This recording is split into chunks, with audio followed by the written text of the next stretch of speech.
Hello everyone. Welcome back to my channel. I'm sorry there hasn't been a video in quite a while. Sometimes, life gets too busy and you have to prioritize, but I'm here now. I love making those videos and I want to keep doing it. My goal was to upload once per week.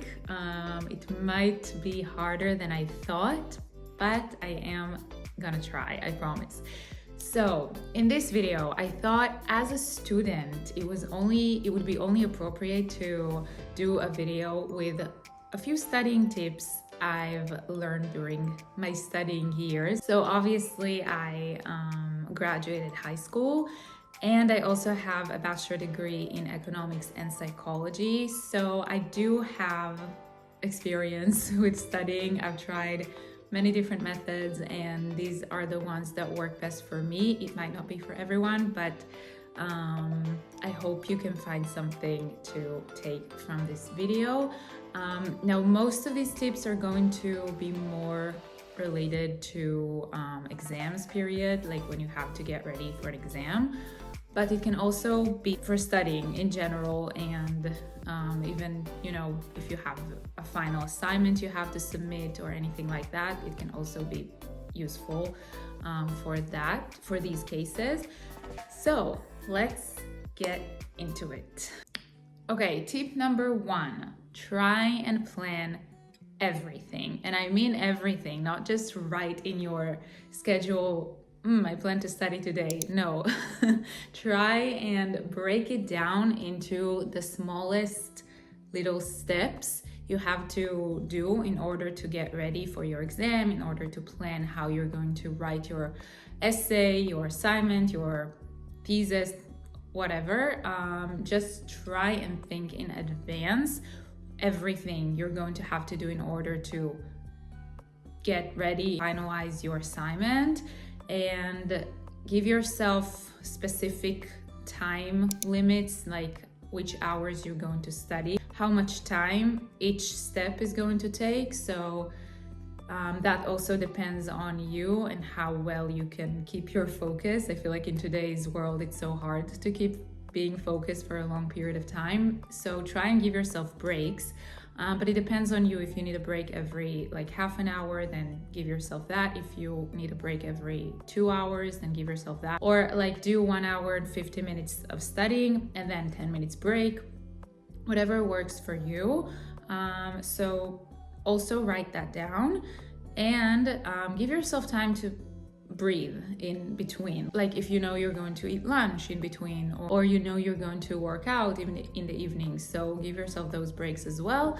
And I suggest even if you didn't manage to cover everything you wanted throughout that studying day or session, so give yourself some extra time to cover all the things you didn't have enough time to. That way you won't feel too stressed. Okay, so this is the first thing, and also plan day by day in order to be ready or finish everything you have to do on time. So this is tip number 1, and yes, try to follow that schedule as much as you can.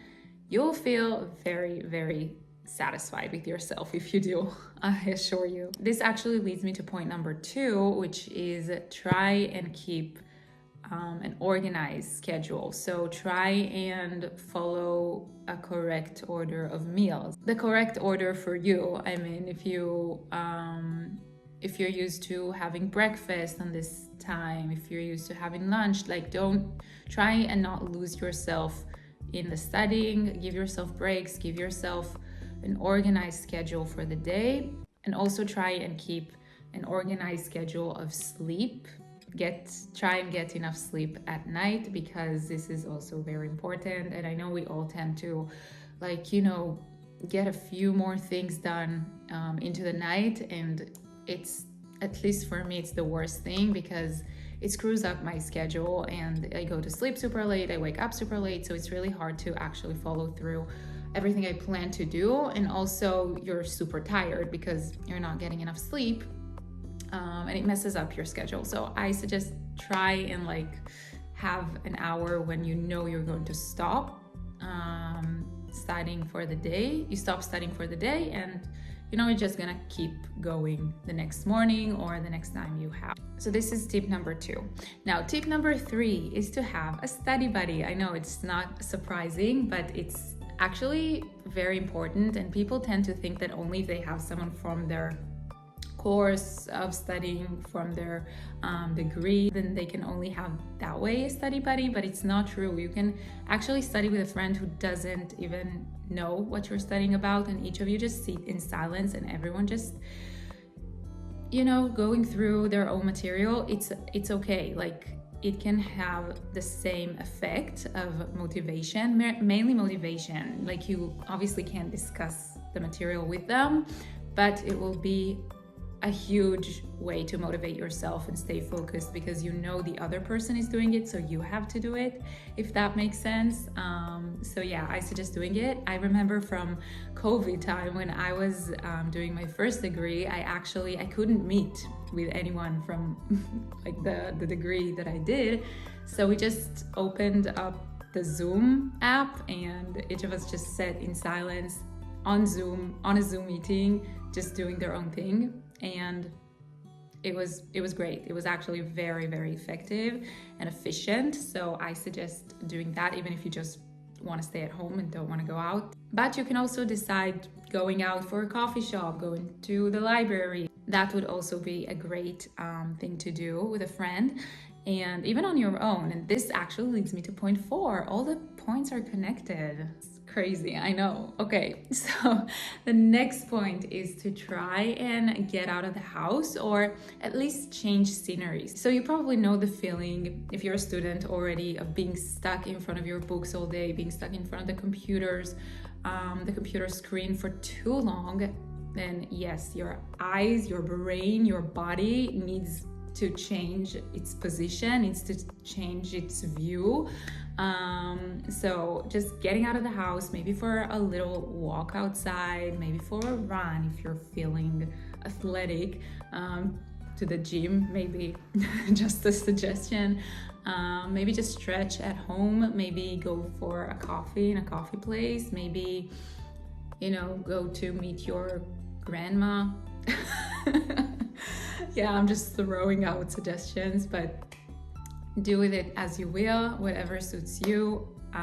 But it also gives the brain a little bit of a break, and I think it also helps all the information you just accumulated to be processed more easily. So yeah, I feel like it's also a really important thing to do. Even with those little breaks, it can have the same effect. But when you give yourself an actual break, an actual change, and like relax the body a little bit, I think it can also really help distress you just in general, because exams period, or those essays you need to write, they can be super stressful. So yeah, feel free to have those breaks, as long as you're keeping track and you're doing everything you should do.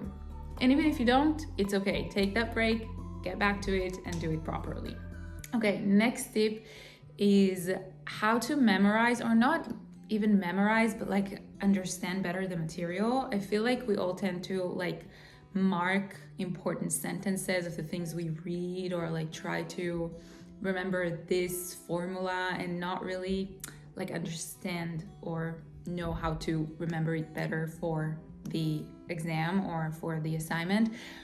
So I feel like when you talk to yourself, if you're on your own, you can just read a paragraph and then try to repeat it, but aloud, to yourself, and explain yourself what you just read. So that tricks your brain to know he's going to have to repeat that, really understand what you're reading and be concentrated on it. And then when you repeat to yourself what you just read, you can also know better what you really understood well and what you didn't so much. And then you go back to the parts you didn't understand that well and can clarify them to yourself. Or maybe you need to clarify them with someone else. So yeah, that can also really help with that. If you have a person to talk about the material with, then it's also works just fine. Just try and explain to them everything. And it can also be a great way to tell if you know the material as well as you think or not. But yeah, that was the 5th one. Okay, so next tip is to write yourself in simple titles or like short sentences what the chapter is about or what the material is about, and try and organize it like for each chapter, do a different title. This will help you so much when also you're trying to summarize it, so it's also a great way to have that information in your mind. This will also help, you know, that like last night before the test or before your exam, and you wish you could have just one more day to cover everything and know you're like really ready, and all of a sudden you feel not ready at all, like you have a blackout and you don't know anything. So this will help in that moment, because you know you'll have a full page or a few pages, like it depends how much material you've got, of those titles and short sentences, so you can go through them and feel way better with yourself, know that you know this, know that you've got this. And yeah, this will be great for that moment, even for the morning of the test, even though I don't recommend doing it, but if you feel like you have to, it can also serve as a helping tool there. Okay, next one. This, I don't know if it will be possible for anyone, but this has been a great help for me during my bachelor degree, at least. We contacted previous students that took the same route as ours, like psychology and economics, and it helped so much. Just, you know what to expect, and it can help with the uncertainty you feel as a new student and you don't know what to expect and what's to come and how the test is going to look like, how just in general, how the course is built, the grading system, everything like that. So previous students can really help you with that and also calm you down a little bit, and even maybe give you their previous assignments or tests, and not to copy from, but just use as a reference, and basically just to know what to do better. So I feel like this could also be great. And just like that, we reached the last tip. And that is very simple, but very important. Just do as many exercises as you can. So I know it depends on which subject you're learning, but if you're learning the more realistic side of the subjects like math, physics, engineering, statistics, then exercising is everything. So give yourself time to also go through the material, but then exercise as much as you can. The more you exercise, the less surprised you're going to be in the test, because you're just going to cover as many possible exercises there are. Try to do every single one in your working book or on the website, whatever it is, and try and solve as many as previous exams as possible if there are any available to you. That would also be a great example of what your exam is going to look like. So I suggest just doing as many as you can before the test. And yeah, that is it, guys. So I hoped this video could help you a little bit with your studying. If you're a student out there, then I feel you. I know what you're going through. You're not alone. But remember, this time will be over at some point. This will all be behind you, and you'll be super proud of yourself for doing it. Being a student is not just about knowing the material and knowing the subject. It's about self-discipline, it's about responsibility, it's about independency. So even if you don't get the perfect grade, these are the most important qualities in my opinion, and at least you did your best. And if you know you did your best, then it's all that matters. So good luck with everything, and I will go study myself because I have 2 big final assignments I need to submit in less than a month. So yeah, I'm going to take up my own advice and actually do it. Goodbye for now, and thank you so much for watching. 150 minutes, 1 hour, or like do 1 hour, words. This would also be a great,